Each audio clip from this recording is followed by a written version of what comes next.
Kutukan dari dalam istana. Angin subuh menyapu halaman kerajaan Pajajaran, membawa aroma embun dan dedaunan basah. Istana yang megah itu tampak damai, namun di balik dinding-dindingnya, intrik tengah tumbuh seperti duri di bawah permadani. Putri Kandita, satu-satunya putri Prabu Siliwangi yang lahir dari permaisuri pertama, berjalan menyusuri taman istana dengan langkah lembut. Jubah hijau toskanya berkibar tertiup angin, dan rambut hitam panjangnya memantulkan cahaya fajar.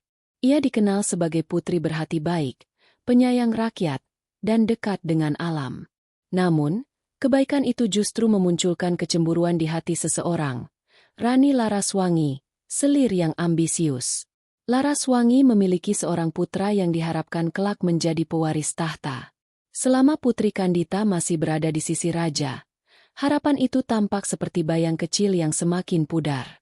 Maka, ia mulai merajut rencana gelap, memanfaatkan bisikan-bisikan dari penasihat yang sudah ia sogok, serta memutar cerita agar seisi istana perlahan memandang Kandita dengan wajah curiga. Di sisi lain, Pangeran Wijaya, sahabat masa kecil Kandita, berlatih pedang di alun-alun istana. Sesekali, pandangannya terpaku pada sosok putri yang berjalan sendirian. Ada sesuatu pada mata Kandita, ketenangan yang mencerminkan keberanian. Namun, hubungan mereka hanya sebatas persahabatan karena kedudukan dan aturan istana memisahkan perasaan yang tak terucap. Hari itu, sebuah kabar buruk mengguncang istana. Putri Kandita tiba-tiba jatuh sakit. Kulitnya menghitam seperti terkena kutukan. Tubuhnya dipenuhi ruam dan luka yang menimbulkan rasa perih luar biasa. Tabib istana kebingungan. Tak ada ramuan yang bisa menyembuhkan. Seolah penyakit itu bukan berasal dari dunia manusia. Empu Jatnagara, penasihat spiritual kerajaan, memandang luka itu dengan mata tajam. Ini bukan penyakit biasa, Baginda. Ini adalah bentuk sihir yang kuat, katanya setelah memeriksa putri. Namun saya tidak dapat memastikan siapa yang melakukannya.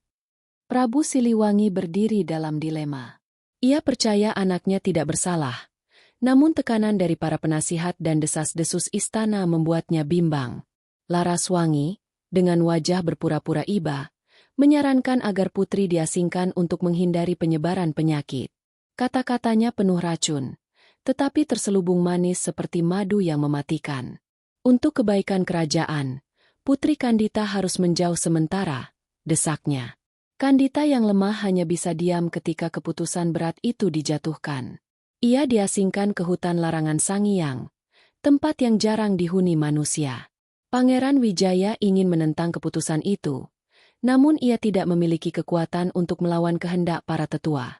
Sementara itu, Prabu Siliwangi hanya mampu menatap kepergian putrinya dengan hati hancur. Ia merasakan kejanggalan, tetapi tekanan istana membuatnya tak berdaya. Dengan ditemani satu kereta kecil dan seorang penjaga setia, Kandita meninggalkan istana pada malam buta. Langit mendung seolah ikut bersedih, dan rintik hujan turun membasahi perjalanan. Di gerbang istana, Wijaya memandang dari kejauhan, mengepalkan tangan tanda tidak rela. Empu Jatnagara berdiri di belakangnya, berbisik lirih. Takdir Putri Kandita belum berakhir. Kutukan ini akan membuka jalan menuju takdir yang lebih besar. Hutan Sangiang menyambut Kandita dengan suara serangga malam dan pepohonan raksasa yang seakan berbisik. Tetapi rasa sakit di tubuhnya kian menjadi-jadi.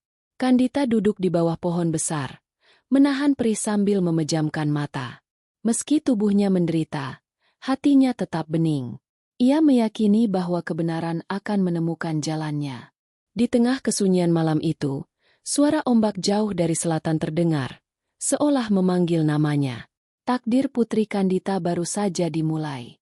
Panggilan dari Laut Selatan. Hari-hari pertama Putri Kandita di hutan larangan Sangiang dipenuhi perjuangan melawan rasa sakit yang semakin parah. Tubuhnya semakin dipenuhi luka seperti sisik hitam yang membuat tiap gerakan bagai tersayat duri. Namun, di tengah penderitaan itu, ia tetap menjaga hatinya tetap bening. Setiap pagi, ia duduk di bawah sinar matahari yang menembus celah pepohonan tinggi, berharap panasnya memberikan sedikit kelegaan. Meski sendirian, Kandita merasakan ada kekuatan tak terlihat yang menjaganya. Sementara itu, di istana, Kabar bahwa Putri Kandita telah diasingkan menyebar ke seluruh penjuru. Banyak rakyat yang meratapi kepergian putri kesayangan mereka. Bahkan, para tetua kampung yang pernah merasakan kebaikan hati Kandita menyangkal bahwa ia terkena kutukan karena dosa. Putri itu berhati suci, ujar mereka. Hanya iri hati manusia yang bisa menjerumuskan seseorang seperti itu. Namun suara rakyat tak sampai ke telinga Prabu Siliwangi. Dinding istana dipenuhi bisikan palsu Laraswangi dan sekutunya. Di tengah kecamuk itu, Pangeran Wijaya tak tinggal diam. Setiap malam ia diam-diam pergi ke perpustakaan istana, mencari referensi tentang penyakit dan kutukan yang menyerang Kandita. Namun ia tak menemukan apapun yang serupa. Seolah kutukan itu sengaja diciptakan untuk memusnahkan sang putri dari sejarah. Wijaya semakin curiga bahwa seseorang di dalam istana merencanakan semua ini. Namun ia belum memiliki bukti. Sementara itu, Empu Jatnagara hanya menggeleng sedih setiap kali mereka bertemu. Takdir Putri Kandita akan menyeberang jauh dari tanah ini. Nak Wijaya, kau tidak boleh putus harapan. Tetapi kau juga harus mengerti bahwa kita sedang berhadapan dengan kekuatan yang bukan manusia semata. Kembali ke hutan Sangiang. Suatu malam Putri Kandita merasakan mimpi yang sangat nyata.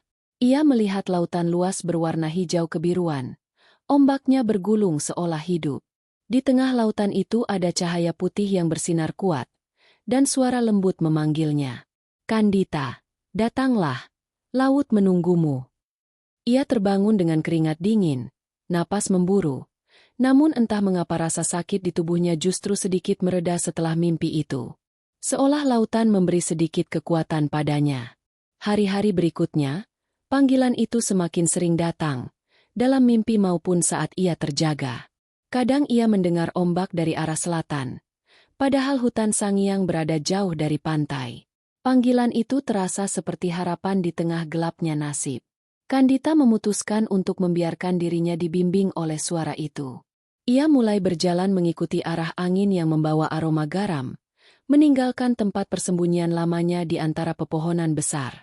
Perjalanan menuju selatan tidak mudah. Hutan Sangiang dipenuhi tikungan tajam, pepohonan berakar raksasa, dan jurang-jurang sempit. Namun meski tubuhnya lemah dan luka terus memburuk, langkahnya tidak pernah berhenti. Ada sesuatu dalam dirinya yang terus mendorong maju, seolah takdir menuntutnya untuk mencapai tujuan tertentu. Suatu malam, ia pingsan di pinggir sungai kecil setelah rasa sakit memuncak. Ketika ia membuka mata, ia menemukan dirinya dikelilingi cahaya hijau lembut yang memancar dari air sungai. Cahaya itu menyentuh luka-lukanya, meredakan rasa perih walau hanya sementara. Kandita tersadar bahwa ia tidak sendirian. Alam seakan mencoba membantunya bertahan. Beberapa hari kemudian, Kandita akhirnya tiba di batas hutan. Dari kejauhan, ia melihat hamparan luas lautan biru kehijauan yang berkilau di bawah sinar matahari. Hembusan angin laut menerpa wajahnya, membawa aroma garam yang begitu kuat hingga membuat hatinya bergetar. Ombak besar menghantam batu karang dengan suara menggema, suara yang sejak lama memanggilnya. Air mata menetes di pipinya. Entah mengapa, ia merasakan kedamaian yang belum pernah ia rasakan sebelumnya. Seolah laut adalah rumah yang sudah menunggunya sejak lahir. Saat ia melangkah mendekat, suara halus itu kembali terdengar. Datanglah, Kandita, terimalah takdirmu. Putri Kandita berjalan ke bibir pantai. Ombak menyapu kakinya, dan seketika seluruh luka di tubuhnya terasa seperti disiram air es. Nyerinya hilang perlahan. Cahaya hijau dari dalam laut semakin terang, mengelilingi tubuhnya seperti kabut lembut. Kandita menutup mata dan membiarkan dirinya dipeluk oleh lautan. Pada malam itu, perubahan besar dalam hidupnya dimulai. Laut Selatan menyambut Putri Kandita sebagai sesuatu yang jauh lebih besar dari sekadar manusia biasa. Kebangkitan Ratu Laut Selatan. Malam ketika Putri Kandita memasuki lautan menjadi titik perubahan yang tidak hanya mengubah nasibnya, tetapi juga menandai kelahiran legenda yang kelak mengguncang tanah Jawa. Air laut yang dingin menyapu seluruh tubuhnya, dan cahaya hijau yang menyelimutinya berubah menjadi pusaran energi. Ombak tak lagi terasa sebagai gelombang biasa, melainkan tangan-tangan halus yang merengkuh Kandita dengan lembut, seolah menganggapnya bagian dari mereka. Di dasar lautan, suara-suara bergema seperti nyanyian kuno. Kandita merasa tubuhnya melayang tanpa rasa sakit, tanpa beban. Luka-luka yang sebelumnya menghitam kini memudar perlahan, berganti dengan kilauan halus seperti sisik perak tipis yang menyatu dengan kulitnya. Ia tidak lagi merasakan perih, tidak lagi merasa sesak. Laut membersihkan seluruh penderitaannya, seakan menerima dirinya apa adanya. Saat ia terbangun, Kandita mendapati dirinya berada di dalam sebuah ruang besar terbuat dari batu karang berkilau. Cahaya hijau dari dinding-dinding karang menerangi ruangan seperti lampu alami. Namun yang paling mengejutkannya adalah sosok tinggi yang berdiri di hadapannya. Sosok perempuan dengan rambut panjang berwarna hitam hijau yang melayang di dalam air, mata berkilau seperti zamrud, dan pakaian yang tampak terbuat dari anyaman cahaya. "Selamat datang, Kandita." Suara sosok itu bergema lembut namun kuat. "Siapa? Siapa Anda?" tanya Kandita dengan gemetar. "Aku penjaga Samudra Selatan. Aku telah memanggilmu karena kau adalah yang terpilih." Kandita terdiam. Terpilih?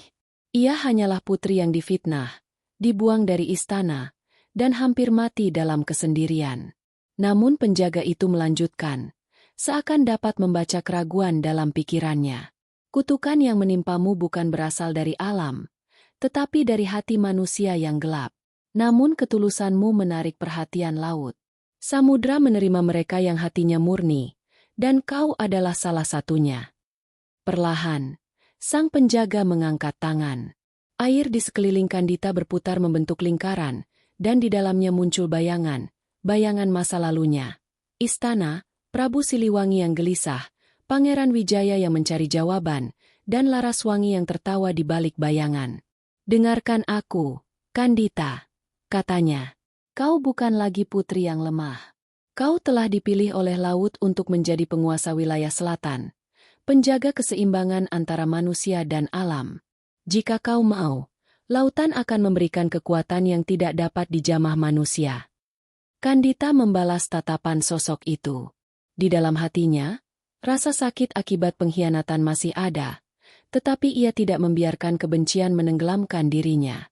Ia menarik napas panjang lalu mengangguk. "Aku menerima." Dalam sekejap, cahaya hijau menyelimuti tubuh Kandita, dan energi lautan meresap ke dalam dirinya. Badai kecil terjadi di permukaan laut, dan ombak mengamuk seolah merayakan kelahiran penguasa baru. Di dasar lautan, rambut Kandita berubah menjadi lebih panjang, bergerak mengikuti arus air. Matanya menjadi lebih tajam, bercahaya biru kehijauan. Luka-lukanya hilang tanpa bekas, digantikan aura mistis yang membuat dirinya tampak seperti makhluk yang berada di antara dunia manusia dan dunia gaib. Namun bersamaan dengan lahirnya kekuatan baru itu, Kandita merasakan sesuatu yang besar memenuhi kesadarannya. Sebuah rasa kepemilikan terhadap lautan, seolah setiap ombak, setiap arus, setiap ikan, dan setiap angin pesisir adalah bagian dari dirinya. Beberapa hari berlalu, dan Kandita mulai belajar mengendalikan kekuatannya. Ia dapat memerintah arus laut untuk menenangkan badai atau mengamuk dalam sekejap. Ia dapat memanggil makhluk laut untuk membantunya. Sang penjaga samudra mengajarinya bahasa laut, bahasa yang hanya dipahami oleh makhluk-makhluk yang hidup di kedalamannya. Namun, meski ia kini telah menjadi sosok baru, ingatan tentang istana tidak hilang begitu saja.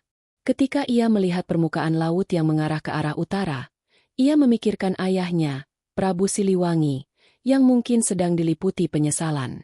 Ia memikirkan Wijaya, sahabat masa kecilnya yang pasti sedang mencari jejaknya. Dan ia memikirkan Laraswangi, sosok yang telah menjebaknya dalam penderitaan.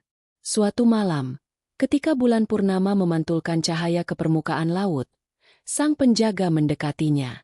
"Kandita, kini keputusan ada di tanganmu. Kau dapat kembali ke daratan untuk menuntut kebenaran. Atau kau tetap di sini dan memerintah laut selamanya." Kandita terdiam lama. Ombak malam terasa tenang, seolah menanti pilihan sang putri. Ia memejamkan mata, membiarkan hatinya berbicara. "Aku akan kembali," katanya akhirnya. "Bukan untuk membalas, tetapi untuk menyampaikan kebenaran." Laut selatan bergetar, seolah memahami tekad penguasa barunya. Perjalanan Putri Kandita menuju istana akan segera dimulai, dengan kekuatan yang tak lagi bisa dihentikan. Kembali ke Pajajaran. Beberapa hari setelah menerima kekuatan laut sepenuhnya, Putri Kandita berdiri di atas sebuah batu karang tinggi yang menghadap ke arah utara.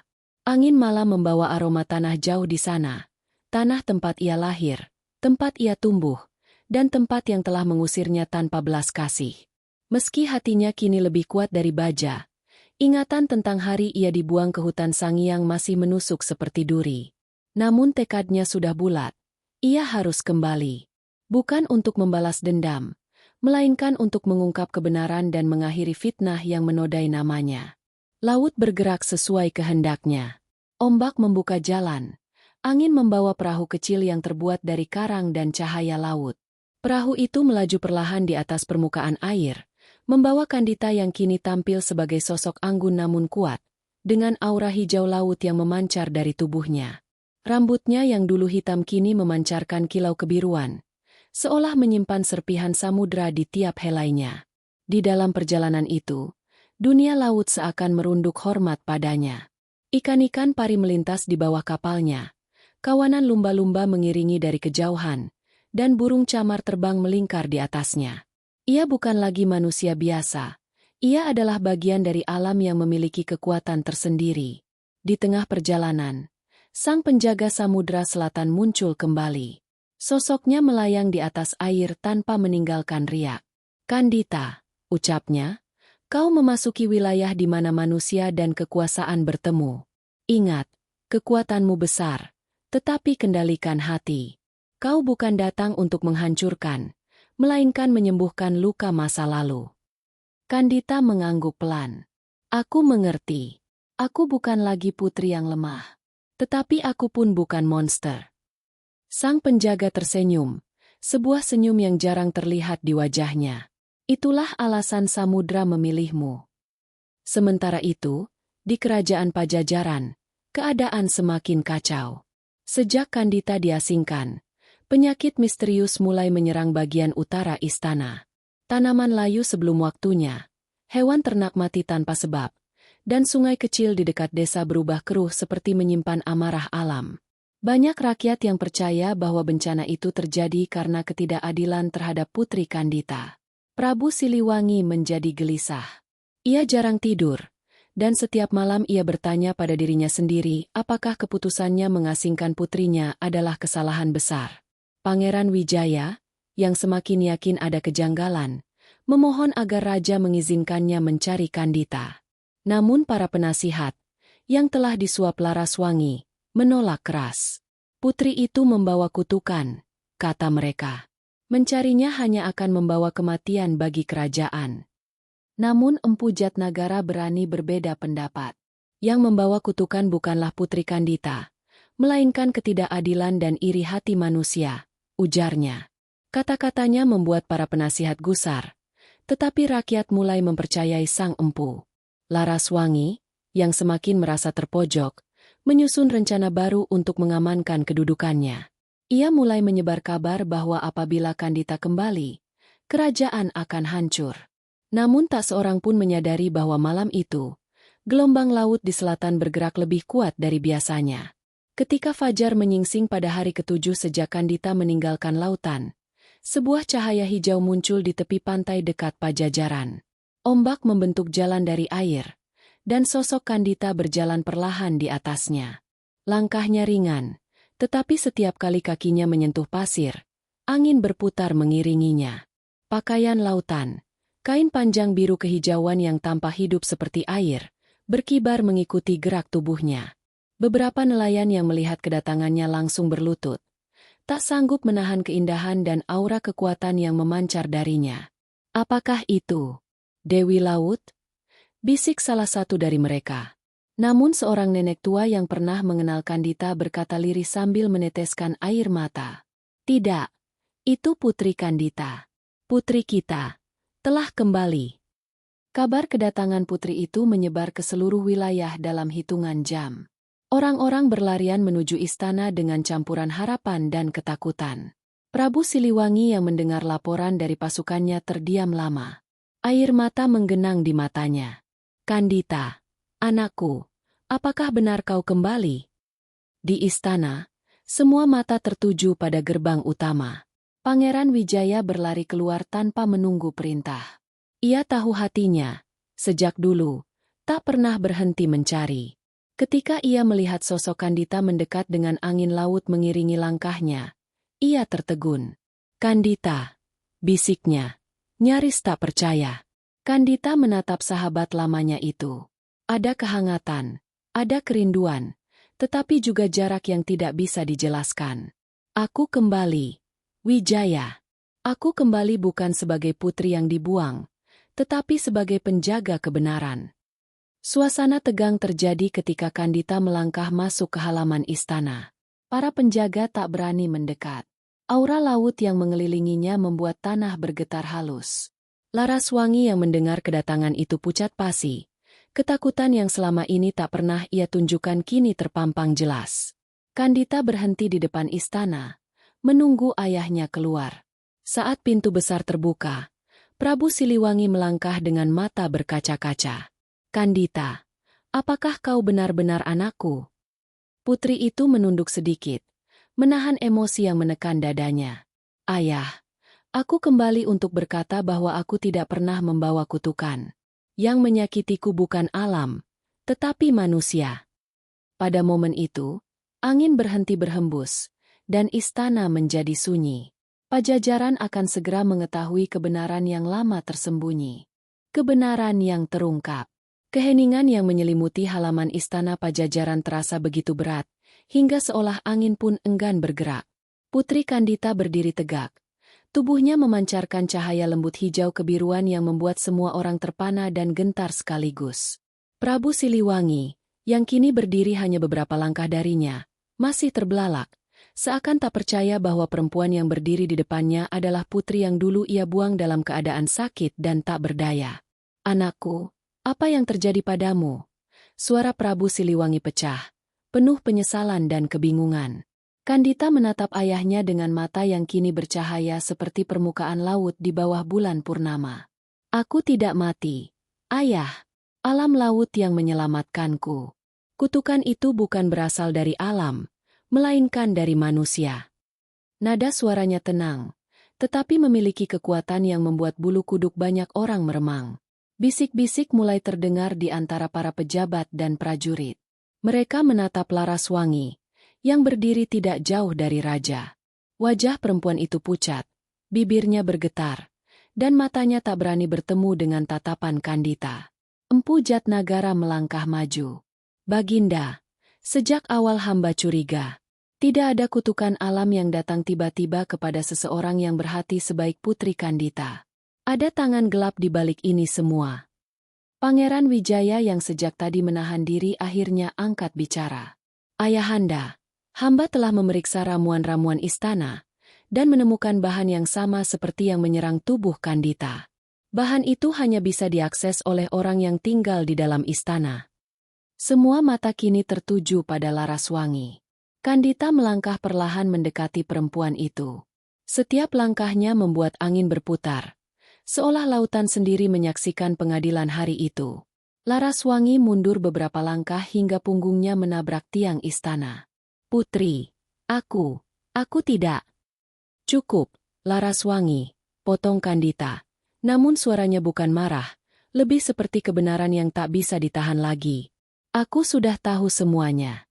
Ketika aku berada di hutan Sangiang, aku merasakan mimpi-mimpi yang menunjukkan bayanganmu. Dan lautan sendiri mengungkap kebenaran. Laraswangi gemetar hebat. Aku hanya ingin anakku mendapatkan kedudukan yang layak. Kau selalu menjadi penghalang. Semua orang memuji kebaikanmu. Siapapun yang melihatmu pasti membandingkan putriku denganmu. Suaranya meninggi, nyaris seperti orang yang kehilangan akal. Aku tidak punya pilihan. Prabu Siliwangi menutup wajahnya dengan kedua tangan, tidak mampu menyembunyikan rasa malu dan penyesalan yang menghancurkan dadanya. Laraswangi, bagaimana mungkin engkau melakukan ini? Bagaimana engkau sanggup mencelakakan putriku? Namun Kandita mengangkat tangan, dan angin seketika berhenti. Ayah, biarlah aku yang berbicara. Ia menatap Laraswangi dengan tatapan yang lembut namun menyayat. Aku tidak datang untuk membalas. Jika lautan menginginkanku membalasmu, kau sudah tenggelam sejak hari pertama aku kembali. Tapi lautan mengajariku sesuatu, bahwa dendam hanya akan menjerat jiwa. Laraswangi menunduk, tubuhnya gemetar. Untuk pertama kalinya, ia menyadari bahwa yang berdiri di hadapannya bukan lagi putri yang lemah, tetapi penguasa yang tak tersentuh oleh kebencian manusia. Kandita mengangkat wajahnya menatap seluruh rakyat yang hadir. Aku datang untuk mengungkap kebenaran.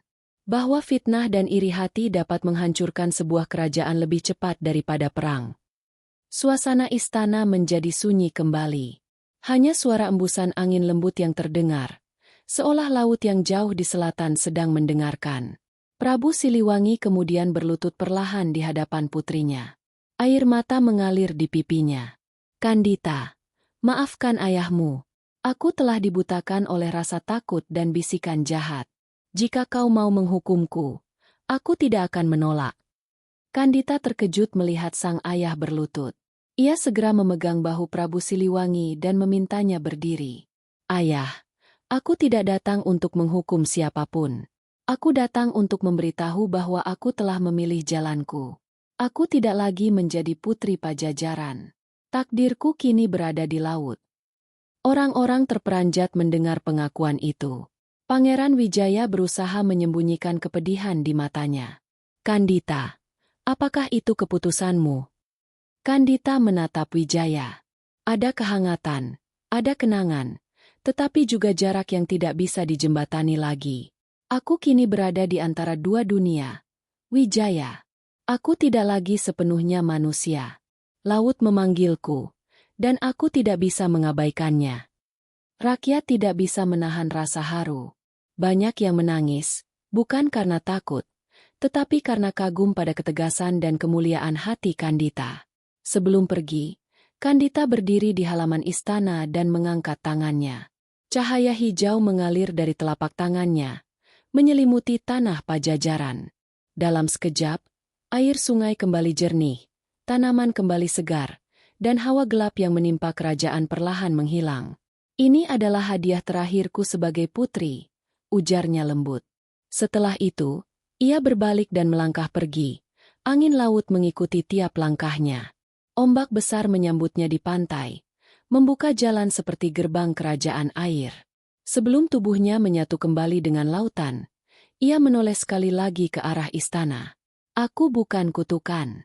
Aku adalah penjaga samudra.